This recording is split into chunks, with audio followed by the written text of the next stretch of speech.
garantizarla en el miembro inferior. Esa precisión que requiere de comprender lo que representan los actos reflejos.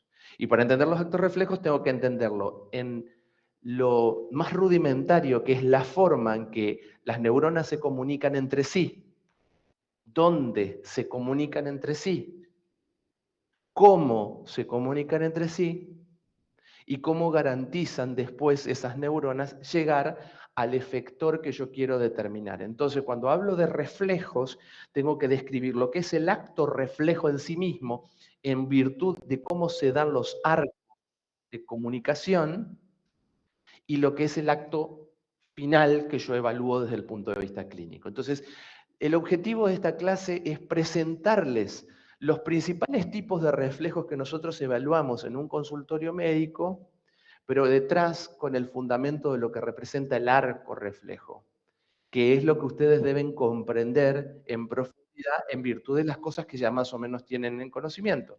¿Qué es una neurona? ¿Cuáles son las partes de una neurona? ¿Dónde se ubican las neuronas? ¿En qué parte del cerebro? Recordamos que los cuerpos neuronales están en la corteza cerebral y es allí donde se van a ubicar. Y en la parte de la sustancia blanca es donde vamos a encontrar las dendritas y los axones. Y que de esa manera se van a continuar a nivel de la médula espinal teniendo una relación inversa. Lo gris, que se ubica más en el centro, es donde van a estar los cuerpos de las neuronas, y la parte blanca, que va a estar más periférica, es donde se van a ubicar las dendritas y los axones. Y eso lo tengo que conocer para saber cómo voy a ubicar después la figura de lo que representa el arco reflejo, para entender después qué es lo que yo voy a evaluar cuando evalúo desde el punto de vista clínico.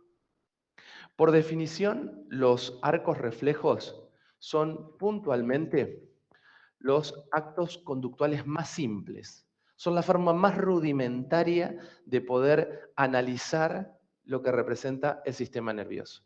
De hecho, se considera que la unidad fisiológica del sistema nervioso son los reflejos. Ustedes me van a decir, pero ¿y cómo? ¿Pero no es la neurona? Sí, la neurona es la unidad constitutiva, pero una neurona aislada no sirve de nada. Una neurona tiene función en la medida que interactúa con otra neurona. Como ustedes son seres sociales y su constitución de ser también se establece en lo relacional, en la relación con el otro. Acá en la neurona pasa exactamente lo mismo. Una neurona cumple su función, pero la tiene que comunicar con otra neurona y con otra neurona y con otra neurona. En lo que representa la sinapsis, cuando dos o más neuronas se comunican entre sí a nivel de la sinapsis y esa función está orientada a que un músculo se contraiga, que una glándula se secrete, eso es básicamente un reflejo. Un reflejo es la mínima expresión funcional de lo que representa el sistema nervioso, la forma más rudimentaria que vamos a tener. Por definición, es toda respuesta involuntaria, puede ser consciente o inconsciente, que se observa de forma inmediata tras la aplicación de un estímulo. Es toda respuesta. Cuando hablamos de respuesta, si nosotros dijimos que una neurona podía terminar sobre una glándula, la respuesta puede ser secretora. Cuando esa neurona termina sobre un músculo, la respuesta puede ser motora. Si yo les digo a ustedes reflejo, automáticamente ustedes van a pensar en el golpe sobre la rodilla y cómo la pierna se extiende sobre el muslo. Yo pienso en un reflejo y pienso en ese reflejo. Por lo tanto, cuando pienso en un reflejo, pienso en una respuesta motora. Pero los reflejos pueden ser motores, pueden ser secretores, pueden ser digestivos, pueden ser absortivos. Toda nuestra vida está basada en una respuesta refleja. Y eso es importante que lo que tengamos en consideración. Cuando hay un estímulo y el cuerpo da una respuesta, esa respuesta es refleja. Y se van a dar cuenta que muchas de las cosas que hacemos cotidianamente son actos reflejos. Por eso necesitamos entenderlo en su constitución. Cuando yo aplico una respuesta, yo aplico un estímulo y obtengo una respuesta generalmente inmediata, esa es una respuesta refleja.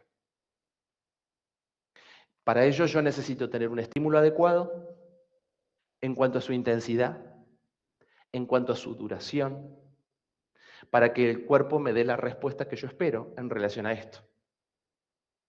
Las respuestas son generalmente involuntarias, no dependen de mi voluntad. Es esta sensación de que cuando yo golpeo sobre el tendón rotuliano, que es donde tenemos que estimular adecuadamente la respuesta refleja, la pierna se me va de control, es como que la pierna hace su vida. Esa sensación de no poder controlarlo. Y esto es porque es un acto involuntario, es una respuesta involuntaria, pero que yo conscientemente puedo modificar si lo quisiera. Por ende, es tan importante que nosotros centremos nuestra atención en esto. Acá, el hecho de que estén resaltada la palabra respuesta inmediata tras la aplicación de un estímulo es porque esa es la forma más abreviada de poder decir que es un reflejo. Cuando yo obtengo una respuesta de forma inmediata tras la aplicación de un estímulo, estoy frente a un acto reflejo. Por ende, cuando vamos a hablar de un reflejo, siempre necesitamos tener, si es una respuesta inmediata tras la aplicación de un estímulo, es estudiar los componentes, y el primero de los componentes de un reflejo es el estímulo. Yo no puedo obtener una respuesta si primero no aplico un estímulo. Por lo tanto, el estímulo es el primer componente de un acto reflejo. Y desde la primera clase que tuvieron conmigo, hablamos de que existen distintas formas de estimular lo que representa al organismo, porque nuestra primera clase fue piel. Y la piel era la superficie de contacto con el medio exterior, el órgano más amplio que teníamos. Yo podía apretar la piel y la deformidad mecánica de la piel podía ser percibida. Puedo aplicar frío o calor sobre la piel y el estímulo térmico era percibido de esa misma manera. Puedo aplicar ácido sobre la piel y puedo sentir que me quema. Porque en realidad puede haber estímulos mecánicos, en realidad puede haber estímulos químicos, en realidad puede haber estímulos térmicos y en realidad puede haber estímulos que concurran de forma variada sobre una determinada superficie que los pueda censar. Cuando dije sobre una determinada superficie que los pueda censar es porque para que un estímulo pueda actuar sobre el organismo necesita tener indefectiblemente un receptor que identifique la presencia del estímulo. El receptor es esta estructura que tengo en el cuerpo que va a ser sensible a la acción de ese estímulo. Que ese estímulo, ese receptor puede ser selectivo solo para ese estímulo o puede censar distintos estímulos. Entonces, los estímulos mecánicos van a actuar sobre mecanorreceptores, los estímulos los químicos van a actuar sobre quimiorreceptores, los estímulos térmicos van a actuar sobre termorreceptores y los estímulos variados o sobre aquellas estructuras que pueden censar tanto estímulos mecánicos, químicos como térmicos, los vamos a llamar receptores polimodales. ¿Qué van a ser los receptores? Los receptores pueden ser estructuras muy bien especializadas. En piel hablábamos de Meissner, Ruffini, Pacini. O no. Pueden ser simplemente terminaciones nerviosas libres de neuronas cuyos cuerpos están ubicados lejos. De hecho, cuando hablábamos de la piel decíamos que la neurona sensorial primaria siempre se ubicaba a nivel de lo que sería el ganglio anexo a la raíz dorsal. ¿Y esto qué significa? Que el cuerpo de la neurona está ubicado en la parte de atrás de lo que representa la médula. ¿Eso es importante que lo tengamos en consideración? Sí. Porque una neurona que era un cuerpo, dendritas y axón. Y las dendritas eran la superficie que recibe o descarga. Recibe información. Es la superficie receptora. Son dendritas las que terminaban en la membrana basilar y que iban a hacer las aferencias al ganglio espiral para recibir el estímulo sonoro. Son dendritas las que terminaban como un filete en el centro de un Meissner, de un Ruffini, de un Pacini. Son dendritas, porque son las dendritas los receptores. Es más, en algunos casos las dendritas terminan como algo pelado, como una terminación libre, sin una especialización distal. Cuando nosotros necesitamos recibir información, la recepción de la información siempre es dendrítica. Es una dendrita, un filete de una neurona cuyo cuerpo puede estar ubicado cerca o más lejos.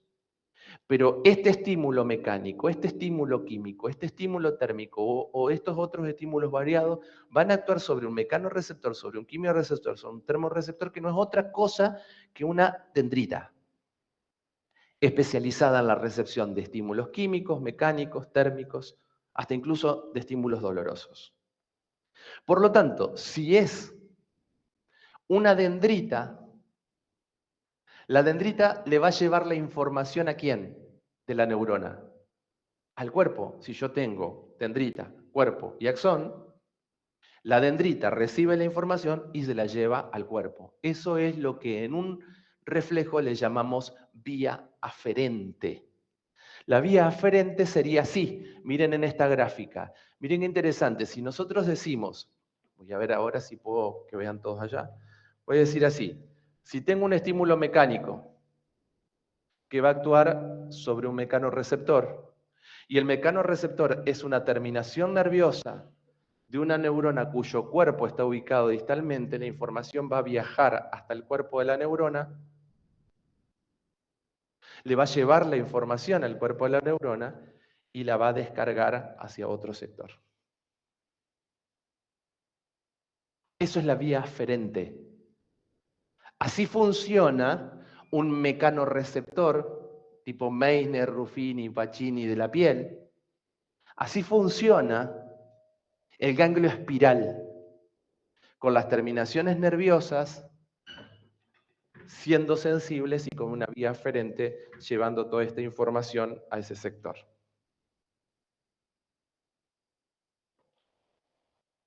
Ahora volvemos ahí. La información, ¿a dónde la voy a llevar? Al centro integrador. ¿Qué es el centro integrador? El lugar donde se va a ocupar de llevar adelante esa neurona, la sinapsis con otra neurona, porque dijimos que eran cadenas neuronales. ¿Y dónde nos vamos a encontrar con la otra neurona? Nos podemos encontrar la médula espinal, porque si yo estoy ahora pensando en un estímulo que está periféricamente, lo más cercano que tengo es la médula. ¿Dónde se va a ubicar en la médula? Acá, en la parte central.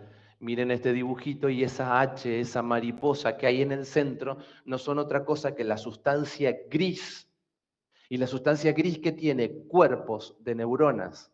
Por lo tanto, cuando esta neurona que estaba recibiendo la información, que es la que está como animada, entra y le lleva la información, ¿a dónde va a entrar? Va a entrar por el asta posterior de la médula espinal, va a entrar a la parte central de la médula espinal, va a entrar a la sustancia gris, porque ahí es donde va a estar el cuerpo de la neurona 2 para comunicarse con el cuerpo de la neurona 2 y decirle lo que está recibiendo en la información desde lo que representaría la periferia. Pero hay algunos reflejos que se integran a nivel del cerebro, que no se integran a nivel de la médula, sino que se integran a nivel del cerebro. Y en el cerebro tenemos la sustancia gris que está en la corteza y la sustancia blanca que está más en el centro. Por lo tanto, cuando hablamos de hacer sinapsis con otra neurona, vamos a estar hablando de que esa dendrita va a llevar la información a un cuerpo de una neurona para llevar la información por el axón y hacer contacto con la neurona 2 que se va a ubicar en la corteza cerebral o en algún núcleo eventual que tenga el cerebro. Ahí vamos a establecer distintos tipos de reflejos, algunos que se integren a nivel medular y otros que se integren a nivel cerebroespinal. Y van a ser distintos tipos de reflejos los que tengan esa integración. Cuando llegamos a ese sector en el centro integrador, ahí se va a hacer la sinapsis con la segunda neurona. O sea, se va a hacer sinapsis con el cuerpo de la segunda neurona. El estímulo mecánico actúa sobre un mecanorreceptor, que es la terminación nerviosa de esta neurona que le lleva la información, ya sea a la médula o a lo que sería el cerebro, y ahí se va a hacer la comunicación con la neurona 2 a través de esta sinapsis. Esa sinapsis que puede ser Eléctrica cuando las dos membranas están pegadas entre sí, entonces el estímulo nervioso va a venir por una neurona y va a continuar a través de la neurona sin retardo alguno. Es el tipo de comunicación más rápida que vamos a tener. Ahora, si la sinapsis es química, como vemos nosotros acá en este dibujito, acá se va a liberar el neurotransmisor, tiene que atravesar la brecha sináptica y va a actuar sobre las dendritas de la neurona 2 para estimularlas. Eso lleva un poquito más de demora, fracciones de milisegundos, pero hace que la neurotransmisión química sea un poco más lenta que la neurotransmisión mecánica. Y ahí voy a hacer la sinapsis con lo que representaría la neurona 2 en todo lo que representa este hecho.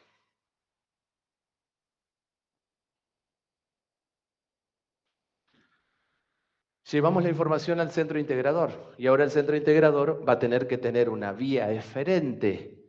La vía eferente, ¿qué va a representar? El axón de esa neurona 2 que nosotros llevamos en información. ¿Para que llegue a dónde? Para que llegue al efector. ¿Y quién va a ser el efector? Y el efector puede ser un músculo o el efector puede ser una glándula, dependiendo de cuál sea el efecto que yo desee desarrollar. Si lo que hago es estimular al músculo y el músculo se contrae, la respuesta es un movimiento. Ahora, si lo que yo estimulo es a una glándula y la glándula secreta, la respuesta es secretora. Por eso nosotros cuando decimos que un acto reflejo es básicamente una respuesta motora o secretora que se obtiene de forma inmediata tras la aplicación de un estímulo, decimos que tenemos que estudiar todos estos componentes que nosotros estamos viendo acá. No hay otra posibilidad. Un reflejo es toda respuesta generalmente inmediata tras la aplicación de un estímulo. Y para eso tengo que entender y desarmar el acto reflejo en cada uno de esos componentes. En el estímulo, según su naturaleza, mecánico, químico, térmico, doloroso, polimodal. Actuando sobre un determinado receptor selectivo, mecanoreceptor, quimioreceptor, termorreceptor, nociceptor, o un receptor no selectivo que sea polimodo, o sea, recepcione cualquiera de todos los estímulos. En cualquiera de todos ellos tiene que haber una vía frente que lleve la información del estímulo hasta el centro integrador. El centro integrador es el lugar donde va a estar nucleada la sinapsis entre la neurona 1 y la neurona 2. La comunicación para que la neurona 2 defina ya lo que quiere hacer o se comunique con otra neurona y la neurona 3 y la neurona 4, dependiendo de donde yo quiera lograr el objetivo, para llegar a través de la vía eferente al efector y logremos finalmente el efecto final, que va a ser la contracción o la secreción, dependiendo de las características que vayamos teniendo. Entonces,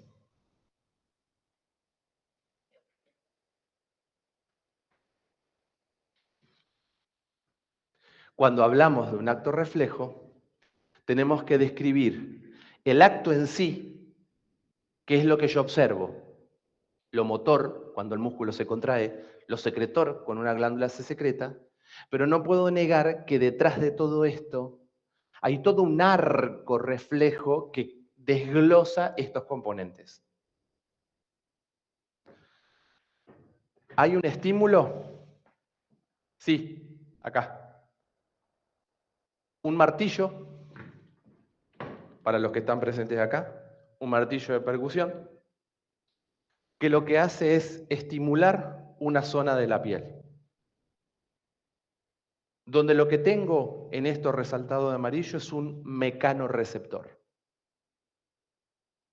O sea, una dendrita que es sensible a la deformidad mecánica de la piel. Entonces, cuando el martillo de percusión golpea sobre la superficie de la superficie de la piel se hunde, se deforma mecánicamente la piel y la terminación nerviosa que está acá, que yo estoy marcando, esa terminación celeste que está ahí, no es otra cosa que una dendrita cuyo cuerpo está acá.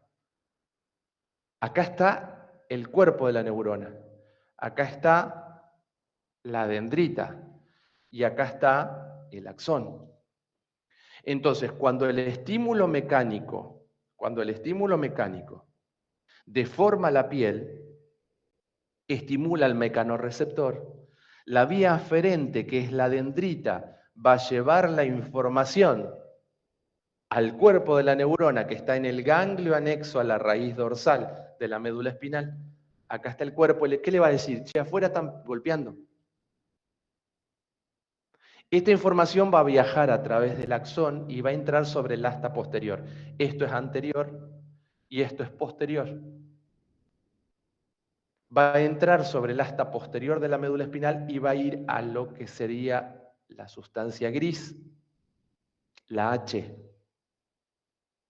Y ahí se va a encontrar con la segunda o la tercera neurona, donde va a ser la sinapsis para informarle que están golpeando y que dé una respuesta.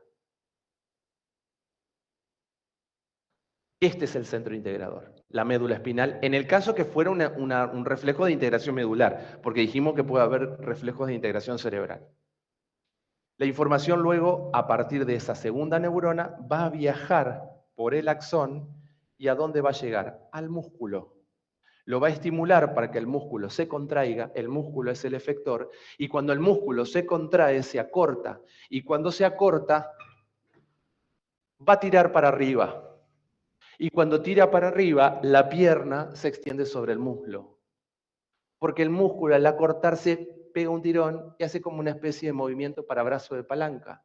Entonces cuando yo golpeo, lo que observo es la respuesta de la extensión de la pierna sobre el muslo. Eso es una respuesta motora generalmente inmediata tras la aplicación de un estímulo mecánico que apliqué sobre la superficie del tendón rotuliano. Pero en el medio hubo toda esa mecánica donde yo tengo que desarmar el movimiento en cada uno de sus componentes. El estímulo, el receptor, la vía aferente, el centro integrador, la vía aferente, el efector y el efecto. Y en cada reflejo de lo que nosotros estudiemos hoy, tendríamos que hacer ese ejercicio. Porque es interesante la información que yo puedo obtener a partir de ello.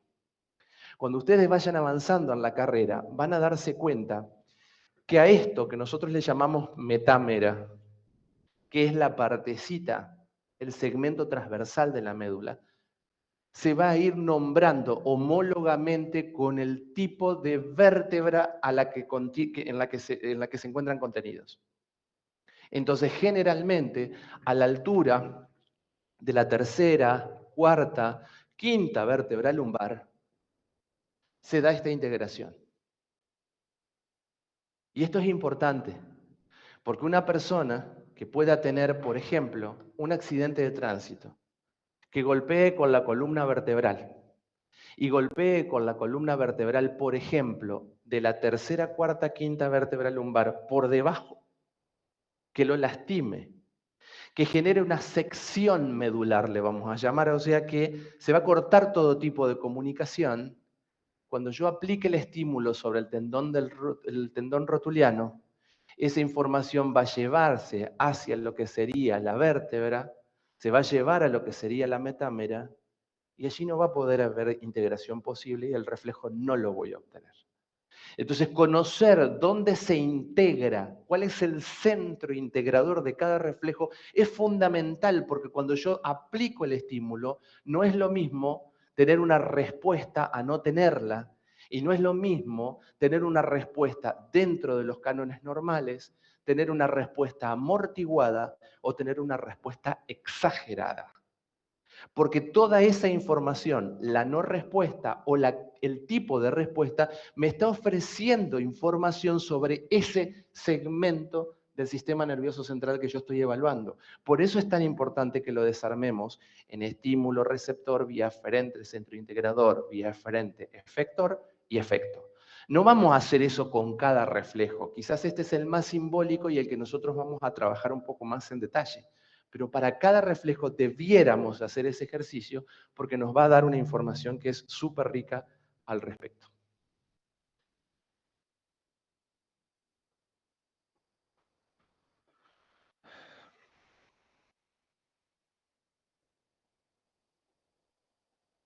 Creo que no veo nada. Bueno, ahí tenemos otro ejemplo, un poquito más animado. Presten atención al movimiento.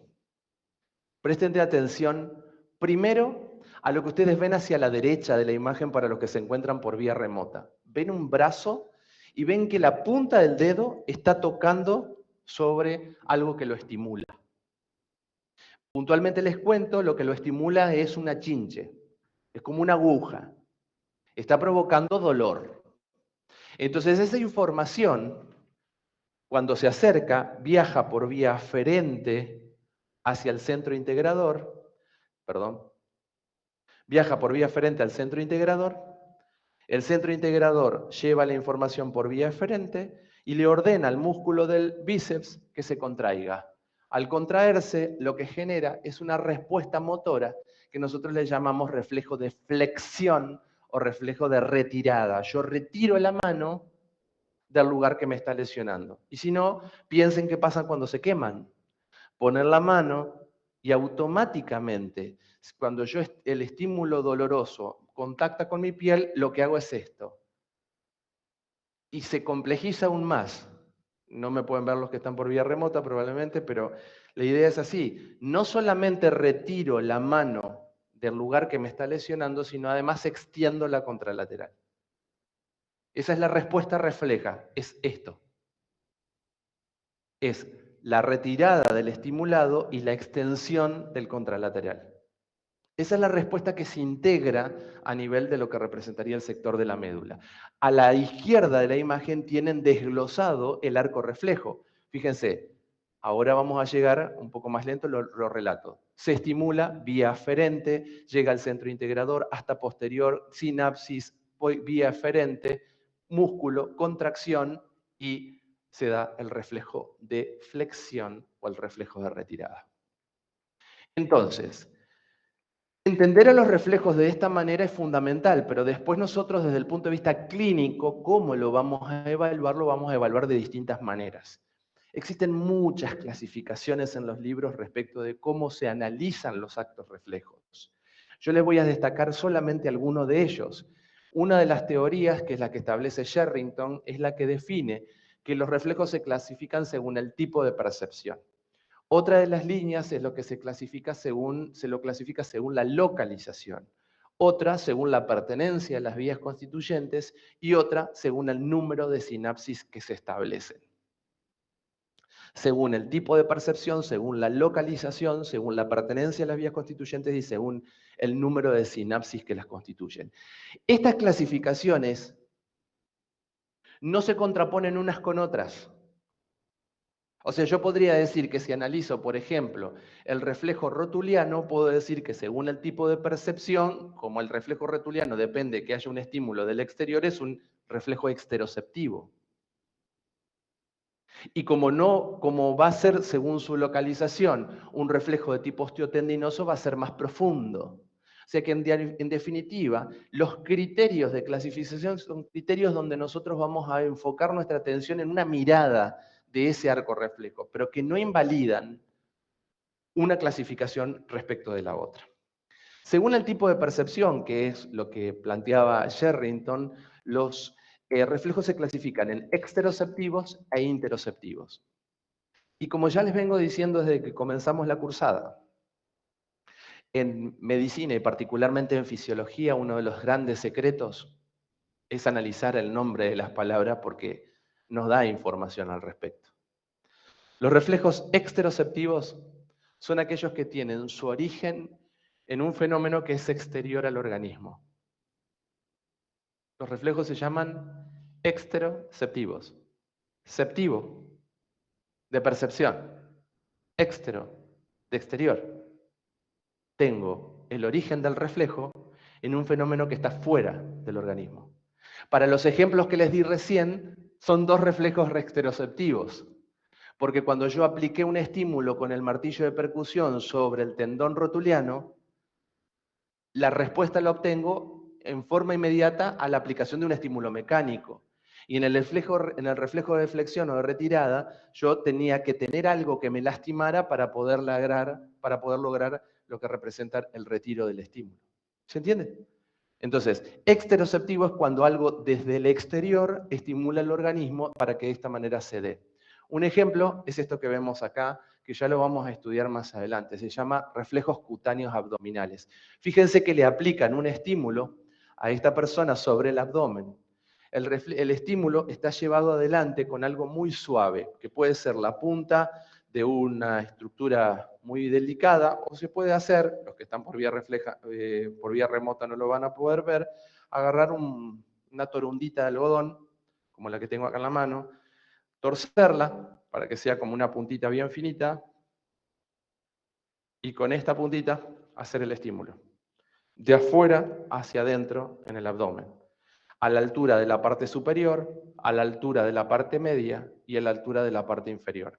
Siempre de afuera hacia adentro, desde el costado del abdomen hasta lo que sería la línea media, que es donde está el ombligo. Lo estimulo sobre la superficie y la respuesta implica que el ombligo se desplaza hacia el lado estimulado. No, que el ombligo no tiene pie, no se va a ir caminando para un costado. Miren, y el ombligo se va para el lado que se estimula. ¿Saben lo que es eso? Las cosquillas. Las cosquillas son un acto reflejo. Es la sensación de contraer los músculos del abdomen que generan que la superficie corporal haga un movimiento simulado, como que en realidad el ombligo se está moviendo hacia el lado que yo estimulé. Esos se llaman reflejos cutáneo-abdominales superior, medio e inferior y forman una parte o un ejemplo de los reflejos exteroceptivos. Los reflejos exteroceptivos pueden ser, por ejemplo, los reflejos protectores de órganos.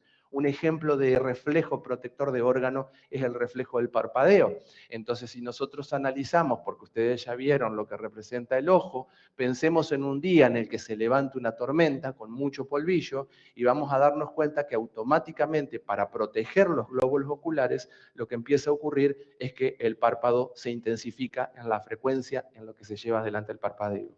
¿Para qué? Número uno, para disminuir el tiempo de exposición de la superficie ocular hacia lo que sería el polvillo. Número dos, para estimular el lagrimeo. ¿Cuántas veces se enfrentaron a viento y empezaron a llorar los ojos? Esto tiene que ver con que las glándulas lagrimales aumentan la frecuencia de producción de lo que representa las lágrimas, y de esa manera se genera un efecto de lavado, no solo mecánico a través del párpado, sino a través del líquido que compone la lágrima, y que de esa manera se proteja el órgano frente a ese estímulo que está viniendo desde el exterior. Es exteroceptivo el reflejo del parpadeo. Los reflejos interoceptivos son aquellos que van a tener su origen en fenómenos internos al organismo. El estímulo, cepción, proviene del interior del organismo. Los reflejos interoceptivos se subdividen en dos categorías: los reflejos visceroceptivos y los reflejos propioceptivos. Los reflejos visceroceptivos, como su nombre lo indica, son aquellos en donde la percepción se origina a partir de las vísceras de nuestro cuerpo. Y los reflejos propioceptivos son aquellos en los cuales el estímulo proviene, o la información proviene, de estructuras profundas no viscerales. Puede ser, por ejemplo, un músculo, una articulación, que es algo que ustedes están viendo en estos momentos. Un ejemplo de los reflejos visceroceptivos es cuando el estímulo se origina a nivel visceral y se logra un tipo de respuesta. Yo estoy comiendo y la llegada del bolo alimenticio al estómago aumenta la secreción de ácido clorhídrico. Es una respuesta refleja. Produzco más ácido porque estoy incorporando más alimento. Otra de las formas son los reflejos propioceptivos, que, como dijimos, son aquellos que tienen su origen en estructuras internas del organismo, como son articulaciones, huesos y músculos. Y fíjense que esa información se tiene que recibir de manera inconsciente y de forma permanente, porque la adquisición de la postura, del equilibrio y de la marcha dependen esencialmente de esto. Así como está este buen señor caminando, presten atención al momento en el que yo voy caminando acá. No me vean los remotos, pero presten atención a esto. Yo voy derecho, no voy como este buen señor que va inclinado. Ahora vamos a desarmar el movimiento. Miren mi paso. Hay un momento donde yo no estoy apoyado sobre mis dos pies. hay un momento donde yo estoy sobre un solo pie. Y caminar es algo cotidiano. Mi información tiene que estar siendo recibida permanentemente para que yo no me caiga cuando me quedo solo con un pie. Esta situación implica que todo mi cuerpo vaya recibiendo información permanentemente para que la postura, el equilibrio y la marcha se vayan adaptando al tipo de marcha que yo voy teniendo. Ni que hablemos si este buen señor, como pasó, ¿qué pasó acá? Si este buen señor, como el que está acá, va inclinado, porque además la tendencia del eje del cuerpo es a caerse hacia adelante. Y no se cae porque la información viene desde adentro. Y la respuesta refleja es ir adaptando el tipo de postura, el equilibrio y la marcha al tipo de postura, equilibrio y marcha que vaya teniendo en cada momento de esa marcha. Por eso también es una respuesta refleja. Otro de los criterios para poder clasificar los reflejos es según la localización. Según la localización se clasifican en reflejos superficiales o cutáneo-mucosos y en reflejos profundos u osteotendinosos. Los reflejos superficiales o cutáneo-mucosos son aquellos reflejos cuyos centros integradores se encuentran ubicados a nivel del encéfalo, a nivel bulbo-protuberencial y a nivel medular, y en realidad van a estar representados por estos integradores que nosotros habíamos mencionado antes, o neuronas del cerebro o neuronas de la médula. Dentro de ellos podemos mencionar los reflejos superficiales de la cabeza. Un ejemplo es el reflejo córneo. En el reflejo córneo, como se ve en la imagen, una torundita de algodón como la que armé acá, que los chicos de la vía remota no lo pudieron ver, pero que ahora lo están viendo en esa manera, lo que hace es que con la puntita del algodón se estimula la córnea.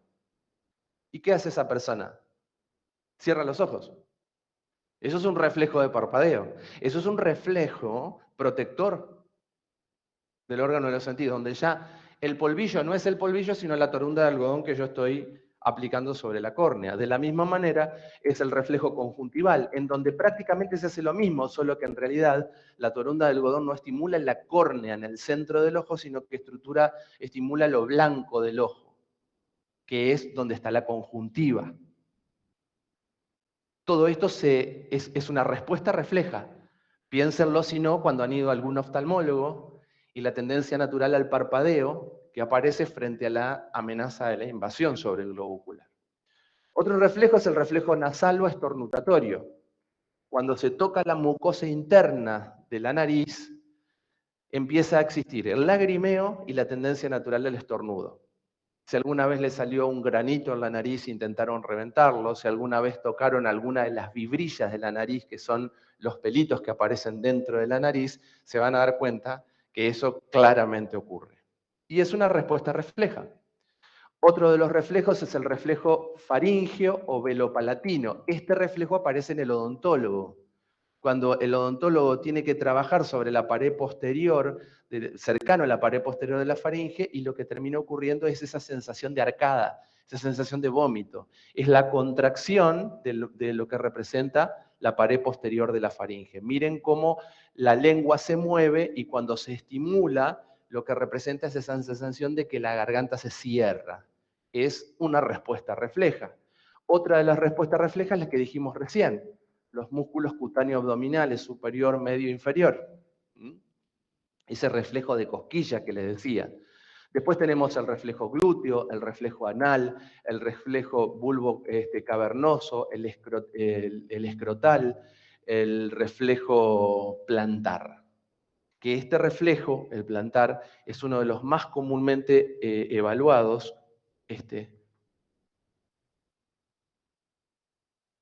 Fíjense que estimulando el borde externo del pie, la respuesta natural es a que la planta del pie se doble hacia adentro. ¿Sí? Ese reflejo se llama reflejo plantar. Van a leer en algunos reflejos que la inversión de este reflejo se llama reflejo de Babinski. El reflejo de Babinski es cuando existen lesiones neurológicas y es estimular el arco reflejo de esta misma manera, pero en vez que los dedos se flexionen, se hace una dorsiflexión del pie y los dedos se extienden. Es el reflejo plantar invertido o reflejo de Babinski. Y es un indicador también de lesión neurológica. Ustedes hoy están en fisiología, tenemos que conocer lo que representa lo normal y no necesariamente lo que representa lo patológico. Y la otra de las variantes son los reflejos profundos u osteotendinosos, que son aquellos en los que los centros integradores están concentrados exclusivamente a nivel de la médula. En lo otro podrían estar en cerebro, en bulboprotuberancia o en médula, y estos son solamente medulares. Dentro de ellos, como ejemplo, tenemos los reflejos profundos de la cabeza. El ejemplo más claro es el reflejo superciliar. Esto implica estimular la arcada superciliar. Miren en la imagen, el examinador lo que hace es golpear con el martillo de percusión sobre lo que es la arcada superciliar. Acá el actor lo que está haciendo es exagerando la respuesta refleja para que ustedes vean que en realidad es un parpadeo, ¿sí? Pero en realidad es apenitas. Uno golpea y obtiene la respuesta prácticamente de forma inmediata. La otra de las variantes es el reflejo nasopalpebral. Aquí, en realidad, la aplicación del estímulo no ocurre sobre la arcada superciliar, sino entre ambas arcadas superciliares, en lo que comúnmente la gente le llama el entrecejo. Aplicamos ahí y el parpadeo se da no solamente en el ojo que ha sido estimulado, como ocurría en la arcada superciliar, sino que ocurre de manera bilateral. La otra de las maniobras es el reflejo masseterino. Lo que se hace es colocar el dedo pulgar sobre el borde inferior del labio inferior a la altura del mentón. Y se golpea básicamente sobre el dedo pulgar. Esto es una estrategia que sirve para medir la intensidad del estímulo. ¿Se acuerdan cuando arrancamos hablando del estímulo? Les dije, el estímulo tiene que ser adecuado en intensidad, en duración. Yo puedo aplicar un estímulo poco intenso e interpretar que no hay respuesta, pero no hay respuesta no porque haya una abolición del estímulo. No hay respuesta porque yo no apliqué el estímulo en intensidad adecuada. ¿Vamos bien? Por otro lado, la duración del estímulo. Entonces, el hecho de que uno no golpee ni demasiado suave ni demasiado intenso es que me golpea a mí mismo. Es decir, yo pongo el dedo y golpeo sobre mi pulgar. Entonces no corro el riesgo de aplicar un estímulo demasiado intenso sobre la superficie de la otra persona o de la misma manera que puede entender que la no respuesta es porque en realidad golpeé demasiado suave. Cuando no logro una respuesta, no tengo que insistir. Ustedes pueden llegar a tener en sus tutorías un espacio para hacer esto. Les pido por favor que si ustedes golpean y no hay una respuesta, no empiecen taca, taca, taca, taca, taca, taca, taca, porque no es reiterativo, no hay un efecto de suma. Es golpeo y si no tengo la respuesta, tengo que esperar unos segunditos para que se haga todo el proceso de reacomodación del receptor para poder sensar nuevamente un estímulo. Porque si recordamos cómo se daba un proceso de despolarización, hay una despolarización y detrás viene el periodo refractario. Y el periodo refractario había un momento donde era el periodo refractario absoluto, donde por más que yo aumente la intensidad y la duración de la respuesta o la repetitividad del estímulo, no voy a obtener respuesta de parte de ese organismo. Por lo tanto, es importante que esto también lo tengamos en consideración. Otro de los reflejos es el reflejo mediopubiano, que es golpear sobre la región mediopubiana, y vamos a notar básicamente también la contracción de los músculos de la zona, es el reflejo motor. Está el reflejo bicipital. El reflejo bicipital también, fíjense, que implica aplicar el estímulo mecánico sobre lo que sería el dedo del examinador. También para regular la intensidad del estímulo. ¿Dónde voy a aplicar el estímulo? Sobre el tendón del bíceps. ¿Dónde se inserta el tendón del bíceps? Entonces, ahí tenemos que empezar a recuperar los contenidos de lo que venimos estudiando estas semanas. Porque si yo estimulo en un lugar donde no corresponde, no voy a obtener la respuesta que yo necesito. Entonces, si yo voy a concluir en virtud de las características de la respuesta, pero soy yo el que está explicando el estímulo mal, en realidad concluyo incorrectamente. Para eso lo que es útil es pedirle al paciente que haga fuerza, o sea, que cierre el puño y que haga fuerza como para sacar músculo. Intenten ustedes con sus brazos. Hagan fuerza como para acercar músculo y van a ver que en el pliegue del codo se salta un cordoncito. ¿Lo pueden palpar? Ese cordoncito es el tendón del bíceps.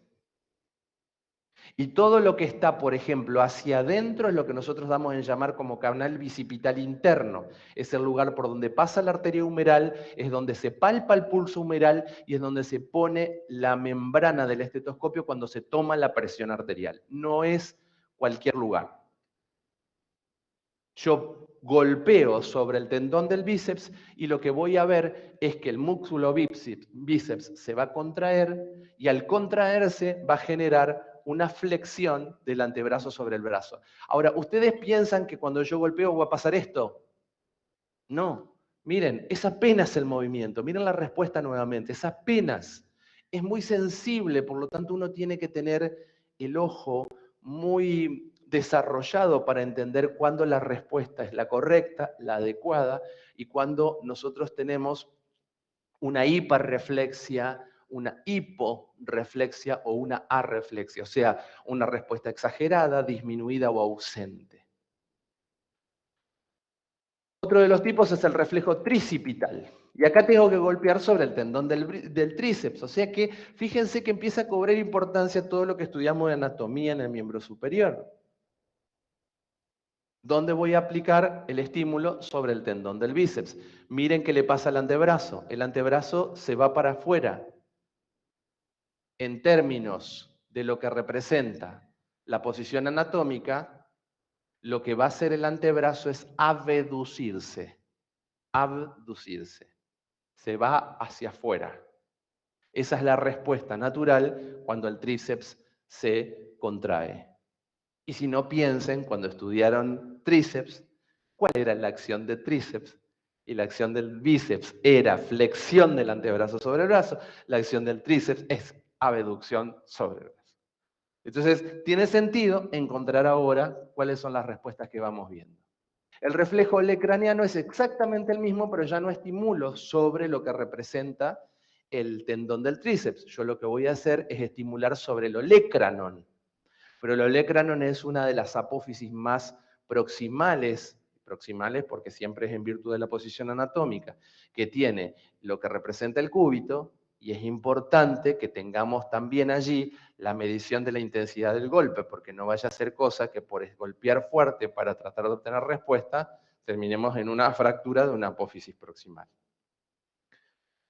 Otra de las opciones es el reflejo estilo radial. Esto es golpear sobre la apófisis estiloides del radio. El radio en la posición anatómica es lo más externo. Voy a golpear sobre la apófisis estiloides del radio y vamos a ver también cuál es la respuesta que vamos a ir teniendo en virtud de esta cuestión. El cúbito pronador es hacer exactamente lo mismo sobre la apófisis distal del cúbito. Es sitio donde se insertan ¿qué? Los músculos pronadores. Por lo tanto, cuando estimulo la apófisis distal del cúbito, lo que voy a obtener es esta respuesta de parte del antebrazo, que es la de pronación. Recuerden regla mnemotécnica, la mano así para pedir algo, suplico, la mano así cuando voy a jurar por algo, prometo, suplico, prometo, supino, prono. Por lo tanto, cuando yo estimulo el cúbito pronador, estimulo los músculos pronadores y la respuesta no es que el antebrazo va a hacer esto y lo voy a ver, es esto. Es apenas, es muy sutil y uno tiene que estar atento a estas cuestiones. El reflejo flexor de los dedos es estimular sobre el tendón de los flexores de los dedos. Golpeo sobre esto y voy a notar que los dedos van a tender a flexionarse sobre la palma de la mano. Tenemos dentro de los reflejos profundos de los miembros inferiores lo que sería el famoso reflejo rotuliano patelar, que es el que venimos analizando desde que arrancamos. Fíjese que se estimula allí lo que representa el tendón rotuliano, hace todo el arco reflejo que nosotros integramos y la respuesta natural es lo que representa la extensión de la pierna sobre el muslo. Miren que es muy sensible. Hay otras formas de reflejo rotuliano. Yo no siempre necesito estimularlo a través de un martillo de percusión. Puedo no tenerlo y puedo utilizar, como se ve ahí en la imagen, el canto de la mano y golpear de esa manera. Acá tenemos una respuesta exagerada. Eso es un ejemplo de una hiperreflexia, ¿ven? Eso es un reflejo, una respuesta más exagerada de lo que representa comparativamente con el reflejo anterior. ¿Cómo aprendo cuando es intenso, cuando es menos intenso? Haciéndolo. No aprendo de otra manera. Aprendo haciéndolo, repitiéndolo.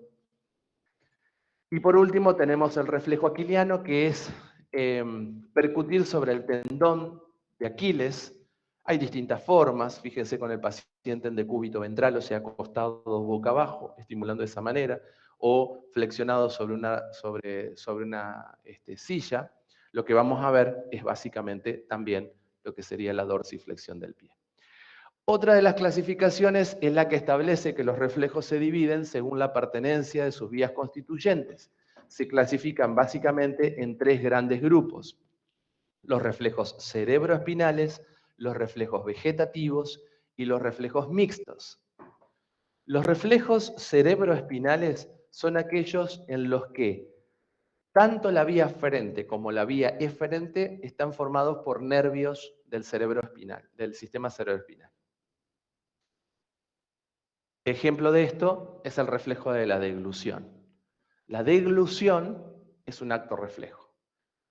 Es llevar el bolo alimenticio desde la boca hasta el estómago, no es simplemente el acto de tragar. O sea que involucra a la boca, a la faringe, al esófago y al estómago.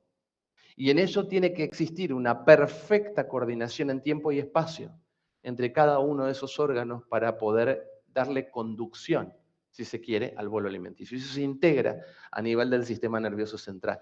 Con nervios, como puede ser, por ejemplo, el neumogástrico, que va a ir coordinando básicamente la función motora de cada uno de los sectores altos del tubo digestivo. El reflejo del estornudo, que también se puede llevar adelante cuando se estimulan las vibrillas de lo que representa la zona de la nariz. El reflejo de la tos, cuando hay un estímulo en la vía aérea. ¿No les ha pasado alguna vez que han aspirado algún polvillo y empiezan con algún acceso de tos?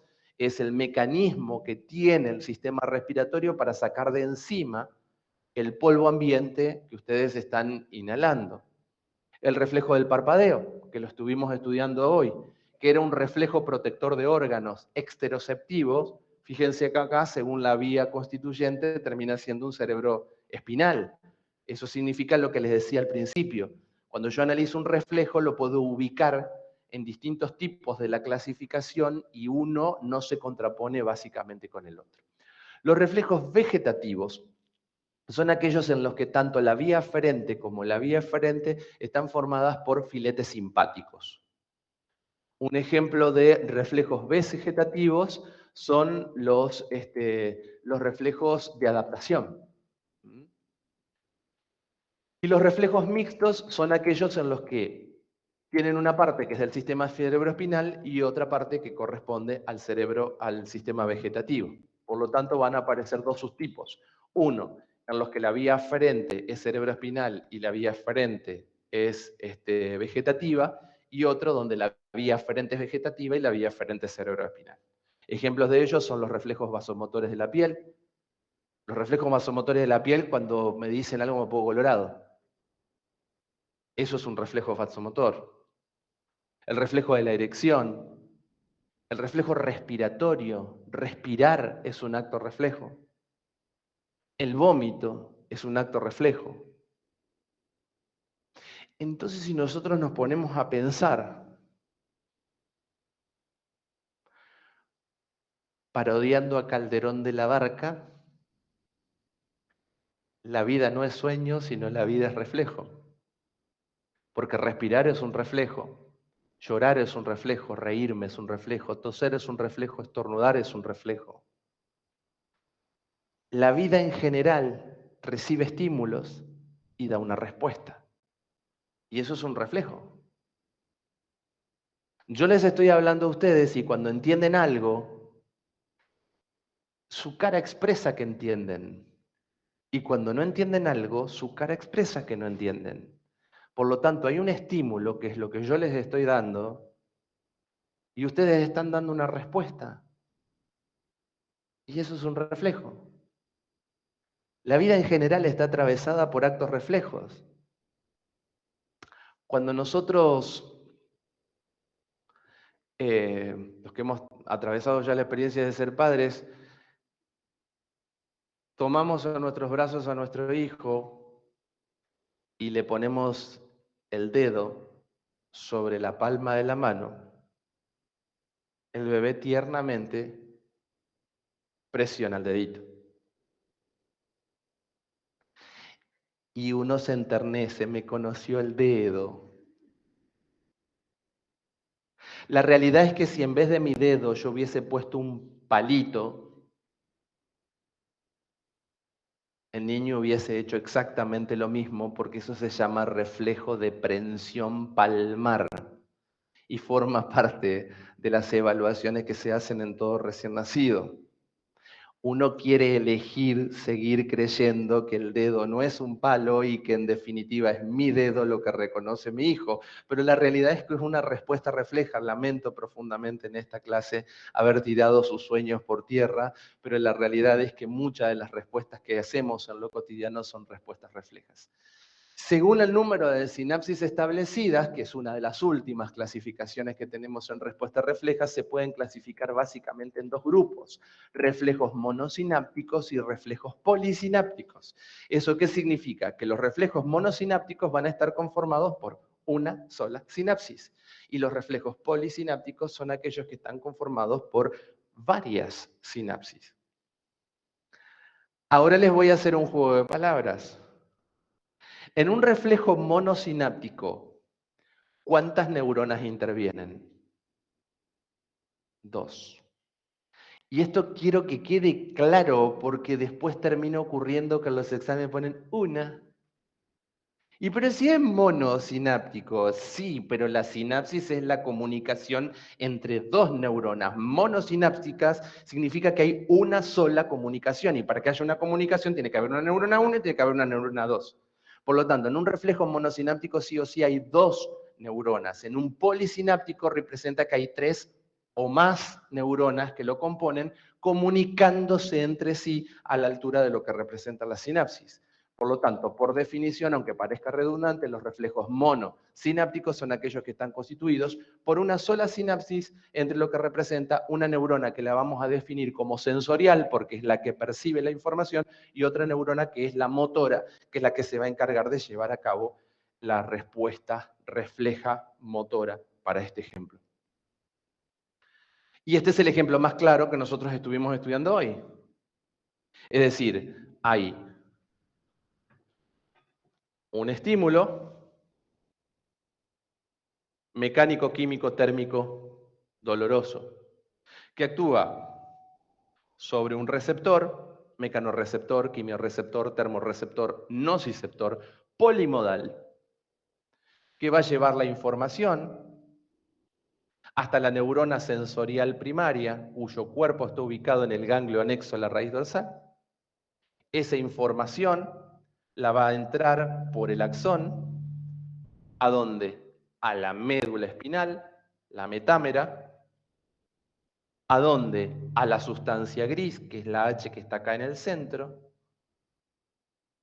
para hacer sinapsis con el cuerpo, las dendritas de la otra neurona, que por el axón va a llevar la información hasta el efector, que es un músculo, para que el efector se contraiga y dé la respuesta motora.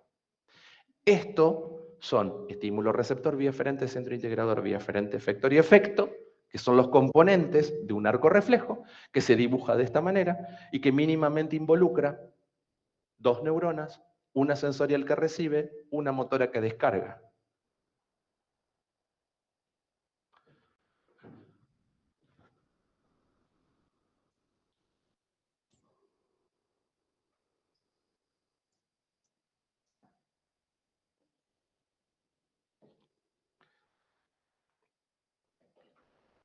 Ahí tenemos el ejemplo más claro, que es el reflejo rotuliano, que es el que habíamos tomado como ejemplo al principio.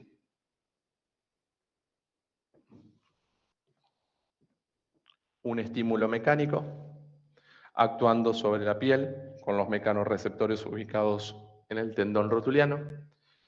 Va a llevar la información hasta lo que sería el efector, el receptor lo van a ver más adelante, es el uso neuromuscular. Van a llevar la información hasta la neurona sensorial, está ubicada en el ganglio de la raíz dorsal, entra, acá está ubicada el cuerpo, entra, hace sinapsis con la neurona motora, se descarga, va al músculo, se tira, la pierna se extiende sobre el muslo y tengo la respuesta. Por lo tanto, ya estoy diciendo que en este tipo de reflejo, que es un reflejo profundo u osteotendinoso, digo que además es un reflejo monosináptico, porque está formado por una sola sinapsis entre una neurona que hace las veces de sensorial y otra neurona que hace las veces de neurona motora.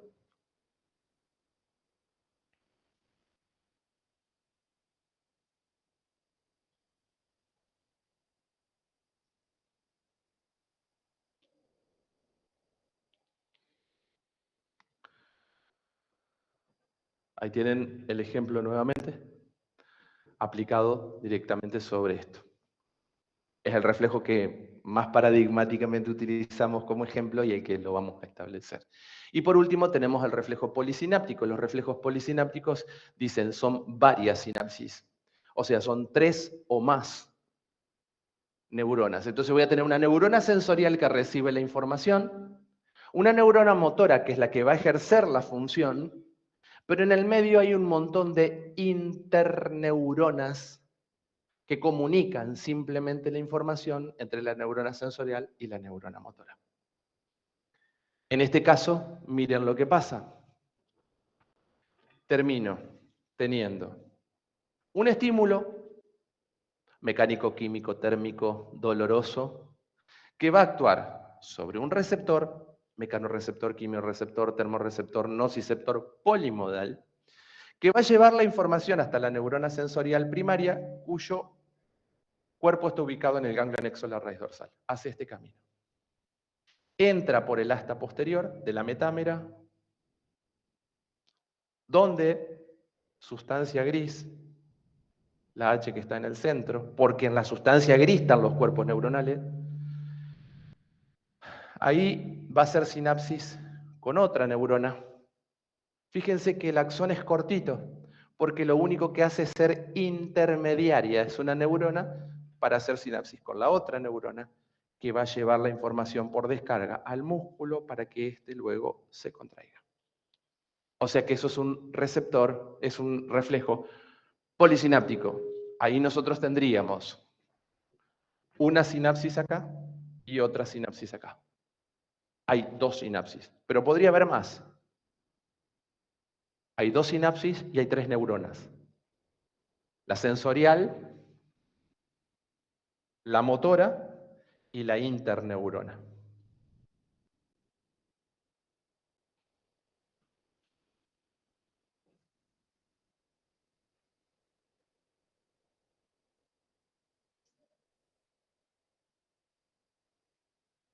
Bueno. Ahí tienen un ejemplo más claro. Traten de mirar el camino que sigue el estímulo. Aparece el estímulo, ahí va a aparecer, aparece el estímulo, receptor, vía aferente, centro integrador, interneurona, descarga y el efecto. Ahí tienen un repaso, en este caso es el mejor ejemplo del primer ejemplo que les di al principio del segundo, ¿va? Que es el reflejo de flexión o retirada. De los 2 ejemplos con los que arrancamos, que es el reflejo rotuliano, es un reflejo monosináptico.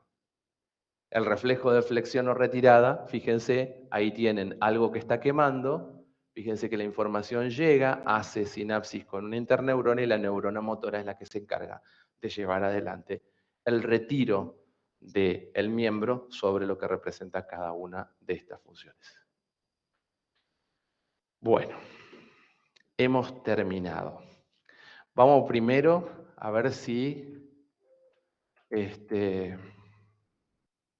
hay algún tipo de pregunta con ustedes acá, primero, y después vamos con el chat, si hay alguna pregunta por aquí. ¿Alguna pregunta, chicos?